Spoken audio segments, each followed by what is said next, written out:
Hello and good morning. তো আজকে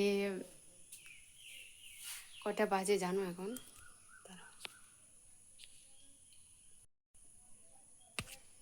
7:45, 7:45 বাজে। তা আজকে এখনো ঘরে কেন? কারণ আজকে কাজে যাব না। ঘুম থেকে উঠেছি 6:30টার সময় আজকে। তো 7:30টার সময় উঠে তোমার গাছগুলোতে একটু জল দিয়েছি, তারপর একটু ঘোরাঘুরি করেছি, তারপর উপরের বাড়ি থেকে একটু গোবর আনলাম। গোবর এনে ঘরটা ঝাড় দিলাম, উঠোন ঝাড় দিলাম। এখনও ভাত টাত কিছু চাপাইনি, তো ভাত চাপাবো। গোবর আনলাম হচ্ছে, আমার ঘরটা প্রায় 1 মাস হয়ে গেছে মোছা হয় না, তো আজকে একটু ঘর মুছবো, তাই দিয়ে রেখেছি। তাকলো এই দেখো, এখানে মাটি ভিজিয়ে রেখেছি, আর এই গোবরগুলো এনেছি উপর বাড়ি থেকে। মাটির সাথে একটু ফিনাইল দিয়ে দিয়েছি আর গোবর ভিজিয়ে দিয়েছি।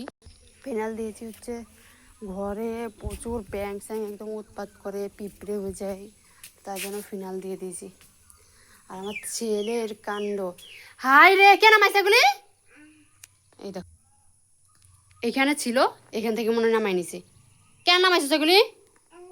হ্যাঁ, খেলবি? এগুলি এগুলি ধুমু ধুমু ধোয়া। কি করবি? ওই গামছাটা লয়ে যা, লয়টা লয়ে যা, যা।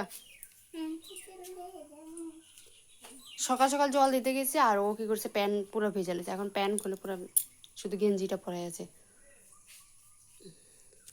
দেখো সাইকেল। আর ঠাকুর ঘর থেকে গোপাল বের করে গোপালকে নিয়ে ঘুরছে শুধু বালতিতে ঘুরে। আরো ওই দেখো সাইকেলের মধ্যে আরো আরো কি বালতি, আরো কি কি সব নিয়ে ঘুরতেছে। তো এখন যাব হচ্ছে মায়েদের বাড়িতে। তো আমার ওই ফোনটা তো আমি ঠিক করেছি, ফোনটা সেদিন ডিসপ্লে লাগিয়ে এনেছি। তো আমার এই ফোনটার মধ্যে একটাই সিম যায়, দুটো দিন। আর এটার মধ্যে হচ্ছে দুটো যায়, কিন্তু জিও সিমটা এটার মধ্যে লাগিয়ে দেবো। আর সিমটা লাগালে ছেলে এই ফোনটা দেখতে পারবে, আর আমি এনি টাইম ভিডিও শ্যুট করতে পারবো এটা দিয়ে। তো এখন ব্রাশ করতে করতে মায়ের বাড়ি যাবো, সিম আনবো। আর আমার স্ট্যান্ড, সেই কবে নিয়েছে স্ট্যান্ডটা, এখনও পর্যন্ত স্ট্যান্ডটা এনে দেওয়ার কোনো নামগন্ধ নেই। তো আমিও যাবো স্ট্যান্ডটা আনার জন্য। আর হচ্ছে আর একটু গোবর আনবো, যদি পারি তো উঠোনটা লেপবো। তো উঠোন যদি লেপি এইটুকুনি গোবরে হবে না, উঠোনটা লেপবো। আর তারপরে এবার ওগুলো এনে নিই, তারপরে ভাতটা চাপিয়ে খাওয়া দাওয়া করে তারপর হচ্ছে ঘরটা লেপবো। চলো।